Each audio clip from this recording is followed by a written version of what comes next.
பாமக தொண்டர்களுடைய விருப்பத்தின் அடிப்படையில தான் வந்து அதிமுக பாஜகவோட கூட்டணி வச்சிருக்கோம் அப்படின்னு சொல்லி அன்புமணி ராமதாஸ் சொல்லியிருக்காரு. அது மட்டும் இல்லாம திமுக மேல மக்கள் எல்லாரும் வந்து கோவத்திலையும் வெறுப்புலையும் இருக்காங்க அப்படின்னு சொல்லியிருக்காரு. இதை மக்கள் எப்படி பாக்குறாங்க அப்படின்னு சொல்லி மக்கள்கிட்ட கேட்டு தெரிஞ்சுப்போம் வாங்க. என்ன வெறுப்புல இருக்காங்கன்னு இவர் போய் விளக்க பிடிச்சி பார்த்தாரு. நடைபயணத்துலையா? நடைபயணத்துல எந்த மக்கள்கிட்ட பேட்டி எடுத்தாரு? யாராவது ஒரு மக்கள்கிட்ட பேட்டி எடுத்திருப்பாரா? பேட்டி எடுத்திருந்தாருன்னா அந்த மக்கள் அவரை செருப்பாலேயே அடித்து அனுப்பியிருப்பாங்க. டே நாமர்தான் நாயே, திமுக ஆட்சியில் தாண்டா நாங்கள் நல்லா இருக்கோம், எங்களுக்கு மாதம் 1000 ரூபா வருது, எங்கள் பிள்ளைங்க சாப்பிடுது, காலையில் உணவு சாப்பிடுது, நாங்கள் நிம்மதியாக இருக்கோம், எங்களுடைய பொம்பளை பிள்ளை காலேஜுக்கு போகிற பிள்ளைக்கு 1000 ரூபா கொடுக்குறாரு, எங்களுடைய பிள்ளைகளுடைய படிப்பு செலவை பார்த்துக்கிறாரு, நான் இலவசமாக பஸ்ஸில் போயிட்டு வர்றேன் வேலைக்கு, எனக்கு ஒரு நாளைக்கு 72 ரூபா பஸ் சார்ஜ், அந்த 72 ரூபா எனக்கு மிச்சமாகுது ஒரு நாளைக்கு. அப்போ மாதத்தில் என்னாச்சு? இது எல்லாமே திமுக ஆட்சியில். இந்த அன்புமணி சொல்கிறானே முட்டாப்பைய, அவன் என்ன செஞ்சுருக்காங்க? அவங்க கொரோனாவில் ஏதாவது பார்த்தாங்களா? மக்களை கஜா புயலில் ஏதாவது பார்த்தாங்களா? இப்போ திமுக ஆட்சி வந்தால் தான் மழையே வரும். அந்த மழையில் மக்களை போய் யாராவது சந்திச்சாங்களா?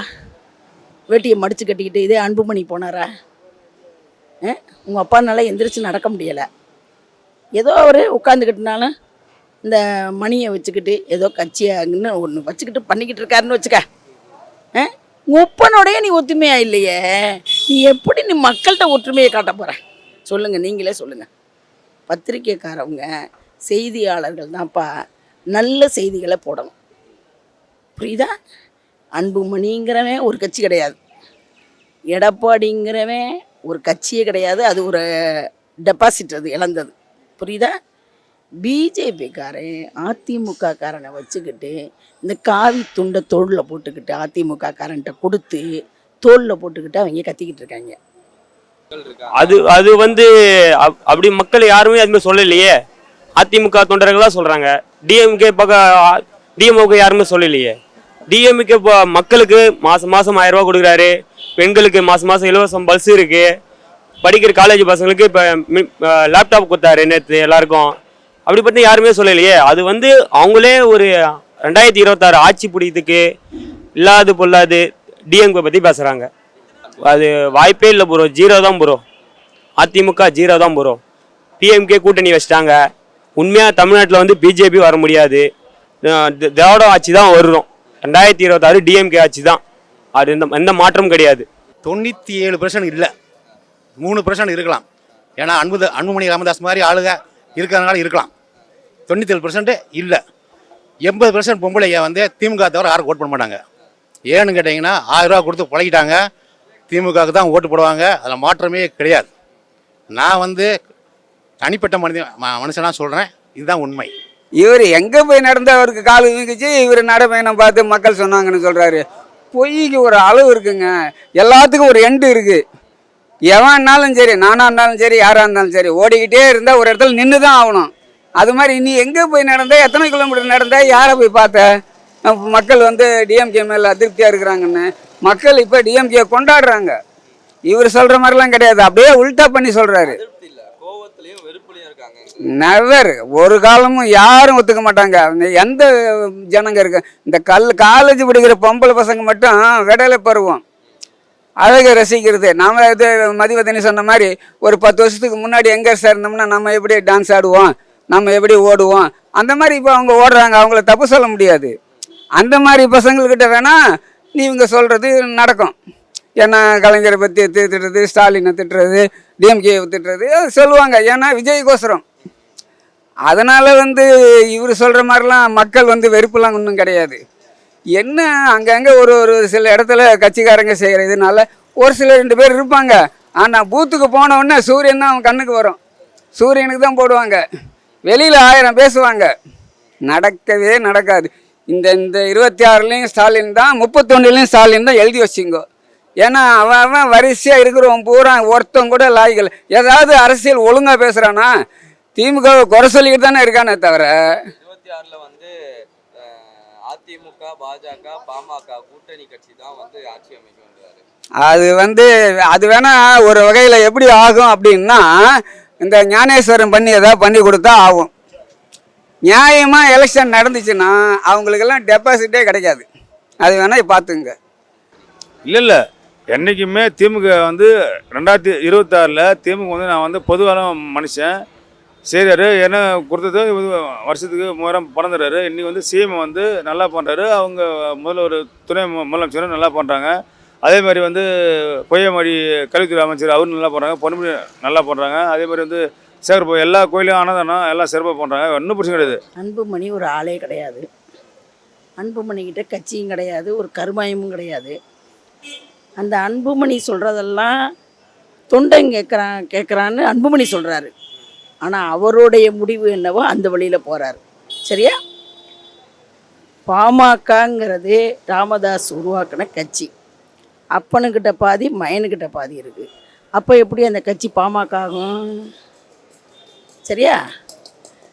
அப்புறம் அதிமுகவோட கூட்டணிங்கிறாங்க. அதிமுகவோட கூட்டணி, பிஜேபியோட கூட்டணிங்கிறாங்க. அதிமுக கரண்டியே அதிமுக இல்லை. சரியா? பிஜேபிக்காரன் வந்து அதிமுகவில் இருக்கக்கூடிய எடப்பாடியை காப்பாற்றணுங்கிற ஒரே காரணத்துக்காக இப்போ நாளைக்கு காலையில் எடப்பாடி எனக்கும் பிஜேபிக்கு சம்மந்தம் இல்லைன்னு சொன்னால் எடப்பாடி பழனிசாமி ஜெயிலுக்கு போயிடுவார். இந்த காரணங்களுக்காகத்தான் அவங்க பிஜேபியை தூக்கி பிடிக்கிறாங்க. பிஜேபிங்கிற ஒரு கட்சி தமிழ்நாட்டுக்குள்ளே எந்த காலத்திலும் கால் ஊன முடியாது. சரியா? அப்படிங்கல இந்த 3 கட்சியும் இருக்கா தமிழ்நாட்டில்? எங்கே இருக்குது? யார்கிட்ட இருக்குது? அப்போ ஓபிஆர் சசிகலா என்ன பொதுச் செயலாளருங்குதே, நான் பொதுச் செயலாளருங்குதே. எந்த கட்சிக்கு பொதுச் செயலாளருது? பொதுச் செயலாளருங்குதே. எந்த கட்சிக்கு பொதுச் செயலாளர்? கட்சியே இல்லைப்பா. சும்மா அவங்க வாய்க்கு வந்து பேசிக்கிட்டு அவங்கள காப்பாற்றிக்கிறாங்க. வேறு வழி இல்லை. பிஜேபிங்கிற ஒரு கட்சி டெல்லியில் ஆட்சியில் இல்லை அப்படின்னா, மோடிங்கிற ஆட்சி இல்லைன்னா இவங்க யாருமே மோடியை பிடிக்க மாட்டாங்க. வேறு வழி இல்லை. டெல்லியை பிடிச்சா தான் இவங்களோட உயிர் இவங்கள்ட்ட இருக்கும். அந்த அளவுக்கு குலவெறியில் இருக்காங்க இவங்க. அது உண்மையும் பொய் ப்ரோ. அது வந்து திட்டம்பட்டு அவரே வந்து தனிப்பட்ட எடுத்து அவர் கூட்டணி அதிமுக கூட அவர் போய் ஜாயின் பண்ணார். இதை வந்து மற்றவங்க யாரும் அது மாதிரி சொல்லலை. அவரே தனிப்பட்டு அவரே போய் அதிமுக கூட்டணி எனக்கு வேணும், அவரே தனிப்பட்டு அவரே போய் ஜாயின் பண்ணார். இது வந்து யாருமே அவங்க தொண்டருக்கு யாருமே சொல்லலை. இது வந்து இப்போ அன்புமணி ராமதாஸ் முடிவெடுத்து தான் அவருக்கு போனார். இவருக்கு அவங்க அப்பா அன்புமணிக்கு ராமதாஸுக்கு விருப்பமே இல்லை. அன்புமணியை தான் தானா டிஎம்கே அவருக்கு வந்து எதிரி கொள்கை எதிரின்ட்டு அவரு கூட்டணி ஒன்றுட்டு அவர் அதிமுக கூட்டணியும் இப்போ இன்னைக்கு இது பண்ணியிருக்காரு. இது திட்டமிட்டு அவர் பண்ண செயல் தான் இது. இது மற்றவங்க தலைவர்கள் அவங்க தொண்டர்கள் யாரும் கிடையாது. இது அவரே செஞ்சிருது. அன்புமணி சொல்கிறதெல்லாம் சுத்தமான பொய். அவரை காப்பாற்றிக்கிறதுக்கு அப்படி சொல்கிறாரு. அவர் அந்த மாதிரி சொல்லலை போகலைன்னா அவர் ஃபைலை திருப்பி தூசி தட்டி எடுத்துருவாங்க அமித்ஷா.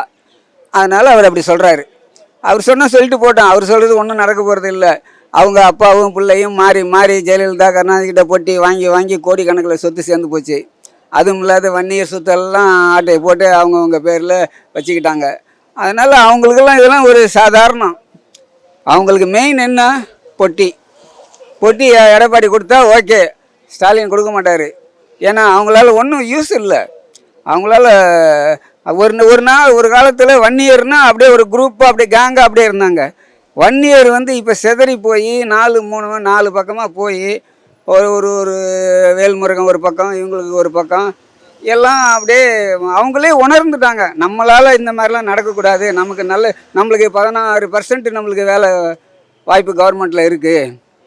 அதனால் வந்து நம்ம எதுவும் நம்ம பொழப்பை நம்ம பார்ப்போம்னு அவங்களாம் திருந்திட்டாங்க. வன்னியருங்களாம் அவங்களாம் முந்தி மாதிரிலாம் அருவா கத்தி கம்பு மரம் வெட்டி போகிறது எந்த வேலைக்கும் போக மாட்டாங்க. இன்றைக்கி ராமதாஸ் நாளைக்கு அறிக்கை கொடுத்தா கூட சரி, ஒரு வன்னியரும் வரமாட்டான், இவர் மட்டும்தான் போய் நிற்கணும். இது வேணால் எழுதி வச்சுக்கோ. அதான் நடக்க போகுது. அன்புமணி பொறுத்த வரைக்கும் அவர் எங்கள் இதில் சேர்ந்து டிஎம்கேல சேர்ந்து எம்பி ஆகி மினிஸ்டர் ஆக்கி விட்டாங்க.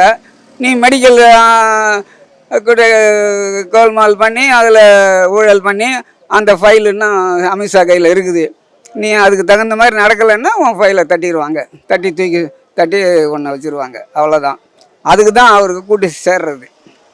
முதல்ல வந்ததே அப்பா விட்டு போனதே அன்புமணி ராமதாஸ் போனதே தப்பு. ரெண்டாவது என்ன கேட்டிங்கன்னா தந்தை சொல்மிக்க மந்திரம் இல்லை, ஓகேங்களா. இவர் வந்து போனது தப்பு. ரெண்டாவது ஏடிஎம்கேல கூட பார்த்தீங்களா மகா தப்பு, ஓகேங்களா. எந்த கட்சியாக இருந்தாலும் சரி அது வந்து வளர்கிற கட்சியில் தான் இருக்கணும். இவர் வந்து வளர்ந்துறாரு, ஆனால் இப்போ வந்து தாழ்ந்துட்டார். இவரெல்லாம் தனிச்சு நின்னாரு. ஒரு சீட்டாவது வாங்க முடிஞ்சா வாங்க முடியல, ஓகேங்களா. ஆகையால் அதிமுக பாஜக கூட கூட்டணி சேர்ந்தது மகா தப்பு அன்புமணி. அதுக்கு வந்து அவங்க அப்பாவுக்கு இது வந்து ஒரு பெருமை. போடா நீ போடா, உன்னோட என்ன இதோட முடிஞ்சு உனக்கு அப்படின்னு சொல்லி அவர் சொல்லிட்டார். எப்படிங்க இதோட முடிஞ்சு உங்களுக்கு, இனிமேல் நாங்கள் நல்லா இருப்போம் அப்படின்னு அவர் வெளியே வந்துட்டார். அவ்வளோதான். அது வந்து எப்படி சொல்லுதுன்னா, அப்பா ஒரு முடிவு இருக்காரு, பையன் ஒரு முடிவு இருக்காரு. இதை 2 பேர்ல யார் முடிவு எடுப்பாங்க? 2 பேர்ல யார் முடிவு எடுப்பாங்க தெரியல ப்ரோ. அடுத்த 2026 டிஎம்கே தான் ப்ரோ, எந்த மாற்றம் இல்லை ப்ரோ. பாமகவுக்கு 80% தொண்டர் வந்து ராமதாஸ் தான் இருக்காங்க, ஓகேங்களா. 20% வச்சுட்டு ஒன்றும் செய்ய முடியாது, ஓகேங்களா. அதனால் வந்து அதிமுக கூட போய் சேர்ந்தது அன்புமணிக்கு பெரும் நஷ்டம். இது என்னுடைய கருத்து. அன்புமணிங்கிற கட்சியே இல்லைங்கிற, நீ ஆட்சி அமைக்கிறானுங்கிறிய. கட்சியே இல்லையாமே, அவனுக்கு யார் ஓட்டு போடுவா? அவனோட சின்னம் என்ன? எப்போ மக்கள்கிட்ட கொண்டு போய் சேர்க்க போகிறான் அந்த சின்னத்தை? 75 ஆண்டு காலம் அண்ணாவால் காப்பாற்றப்பட்ட கட்சி, கலைஞரால் காப்பாற்றப்பட்ட கட்சி. இன்னைக்கு இருக்கக்கூடிய திராவிட மாடல் ஆட்சி தளபதி அவர்கள் மக்களுக்கான ஆட்சி நடத்திக்கிட்டு இருக்காரு. கட்சிக்காரனுக்கான ஆட்சி அவர் நடத்தலை. கட்சியில் இருக்கானே தொண்டன், அவன் என்னைக்கு திமுக காரன். நம்மளுக்கு தளபதி பார்க்குறாரோ பார்க்கலையோ, நான் திமுக காரையா அப்படிங்கிற உணர்வோடு இருக்கான். எவ்வளவுதான் அவனுக்கு நீங்கள் பத்திரிக்கைக்காரர்களாக இருந்தாலும் சரி, யாராக இருந்தாலும் சரி, திமுக காரன் தோண்டு போயிட்டான், திமுக காரன் வருத்தத்தில் இருக்கான், திமுக காரன் வந்து எதுவுமே செய்யலை, எதுவுமே பயனடையலை, ஆனால் அவன் கொள்கையிலேருந்து மாறவே மாட்டான். புரியுதா? செல்லந்தி மாதிரி எந்திரிப்பான். ஆட்சியை நம்ம தளபதி பிடிக்கணும். 7வது முறையாக திராவிட முன்னேற்ற கழகம் ஆட்சிக்கு வரணும். 2வது முறையாக இந்த தளபதி திராவிட மாடல் ஆட்சி மறுபடியும் வரணும் அப்படிங்கிற உணர்வு மட்டும்தான் திமுக காரன்ட்ட இருக்கும். புரியுதா? ஆனால் தளபதி மக்களுக்கான ஆட்சி நடத்துகிறார். இந்த மக்கள் மறந்துடும், சீக்கிரமாக மறந்துடும். தமிழ்நாட்டு மக்கள் இருக்காங்களே, எதாக இருந்தாலும் சீக்கிரம் மறந்துடும். கலைஞர் இருந்தார், விறகு வைத்து எரித்த பெண்களை எல்லாம் கண்ணு வீணாக போயிடும் அதுகளுக்கு, அந்த புகை அப்படின்ட்டு அடுப்பு கொடுத்தார். பக்கத்து வீட்டிலையோ பஞ்சாயத்தில் போய் உட்காந்துக்கிட்டு டிவி பார்க்காதீங்க அப்படின்னு வண்ண தொலைக்காட்சி பெட்டி கொடுத்தார். கருப்பு சிவப்பு பெட்டி கொடுக்கல, கலர் டிவி கொடுத்தார். வண்ணை தொலைக்காட்சி பெட்டி கொடுத்தாரா?